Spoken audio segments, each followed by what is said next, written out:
موت کی راہ نہ دیکھوں کہ بن آئے نہ رہے، تم کو چاہوں کہ نہ آؤ تو بلائے نہ بنے۔ امام ضامن علیہ السلام کا روپیہ بازو پر باندھا گیا، 11 روپے خرچ راہ دیے، مگر ایسا جانتا ہوں کہ میرن صاحب اپنے جد کی نیاز کا روپیہ راہ ہی میں اپنے بازو پر سے کھول لیں گے اور تم سے صرف 5 روپے ظاہر کریں گے۔ اب سچ جھوٹ تم پر کھل جائے گا، دیکھنا یہی ہوگا کہ میرن صاحب تم سے بات چھپائیں گے۔ اس سے بڑھ کر ایک بات اور ہے، اور وہ محل غور ہے۔ ساس غریب نے بہت سی جلیبیاں اور تودہ قلاقند ساتھ کر دیا ہے، اور میرن صاحب نے اپنے جی میں یہ ارادہ کر لیا ہے کہ جلیبیاں راہ میں چٹ کریں گے اور قلاقند تمہاری نظر کر کر تم پر احسان دھریں گے۔ بھائی میں دلی سے آیا ہوں، قلاقند تمہارے واسطے لایا ہوں، زنہار نہ بابر کیجو، مال مفت سمجھ کر لے لیجو۔ کون گیا ہے کون لایا ہے؟ کلو ایاز کے سر پر قرآن رکھو، کلیان کے ہاتھ گنگا جلی دو، بلکہ میں بھی قسم کھاتا ہوں کہ ان تینوں میں سے کوئی نہیں لایا۔ بھائی میں تم سے بہت آزردہ ہوں۔ میرن صاحب کی تندرستی کے بیان میں نہ اظہار مسرت نہ مجھ کو تہنیت، بلکہ اس طرح سے لکھا ہے کہ گویا ان کا تندرست ہونا تم کو ناگوار گزرا ہے۔ لکھتے ہو کہ میرن صاحب ویسے ہی ہو گئے جیسے گئے تھے، جیسے آگے تھے، اچھلتے کودتے پھرتے ہیں۔ اس کے معنی ہے کہ ہے یہ کیا غضب ہوا کہ یہ کیوں اچھے ہو گئے۔ یہ باتیں تمہاری ہم کو پسند نہیں آتی۔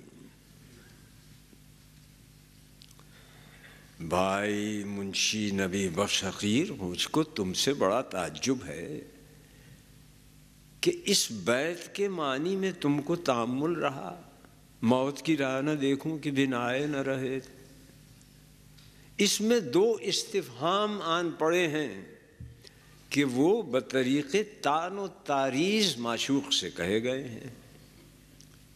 موت کی راہ نہ دیکھوں، کیوں نہ دیکھوں؟ میں تو دیکھوں ہی گا کہ بن آئے نہ رہے، کیونکہ موت کی شان میں سے یہ بات ہے کہ ایک دن آئے ہی گی، انتظار ضائع نہ جائے گا۔ تم کو چاہوں، کیا خوب، کیوں چاہوں کہ نہ آؤ تو بلائے نہ بنے۔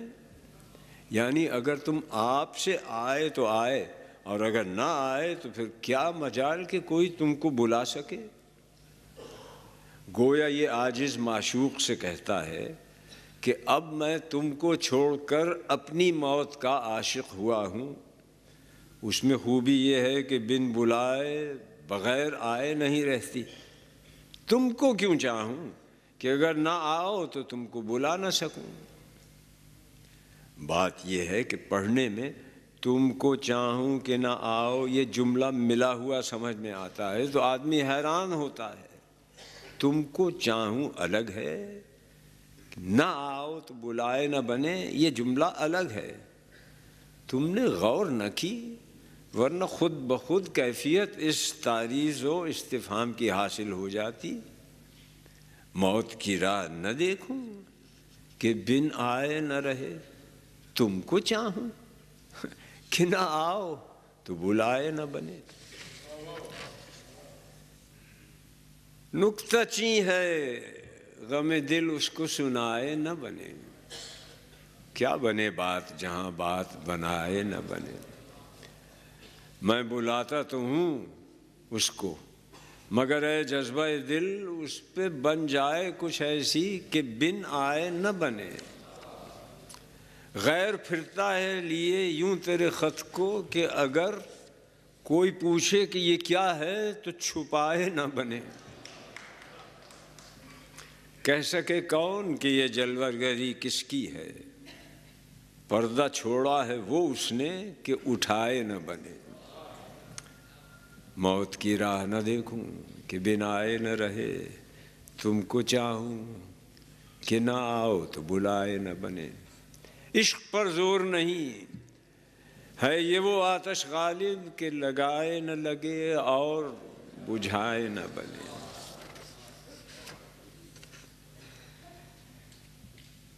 بھائی خدا کے واسطے غزل کی داد دینا، اگر ریختہ یہ ہے تو میر و مرزا کیا کہتے تھے، اور اگر وہ ریختہ تھا تو پھر یہ کیا ہے؟ لو اب غزل پڑھو۔ سب کہاں کچھ لال و گل میں نمایاں ہو گئیں، خاک میں کیا صورتیں ہوں گی کہ پنہاں ہو گئیں۔ یاد تھی یا کو بھی رنگا رنگ بزمارائیاں، لیکن اب نقش و نگارے طاق نسیاں ہو گئیں۔ نیند اس کی ہے، دماغ اس کا ہے، راتیں اس کی، تیری زلفیں جس کے بازو پر پریشاں ہو گئیں۔ رنج سے خوگر ہوا انسان تو مٹ جاتا ہے رنج، مشکلیں مجھ پر پڑی اتنی کہ آساں ہو گئیں۔ قبلہ حاجات کیوں کر کہوں کہ میں دیوانہ نہیں ہوں، ہاں اتنے ہوش باقی ہیں کہ اپنے کو دیوانہ سمجھتا ہوں۔ واہ کیا ہوش مندی ہے کہ قبلہ ارباب ہوش کو خط لکھتا ہوں، نہ القاب نہ آداب نہ بندگی نہ تسلیم۔ سن غالب ہم تجھ سے کہتے ہیں کہ بہت مصاحب نہ بن، ایاز حد خود بشناس۔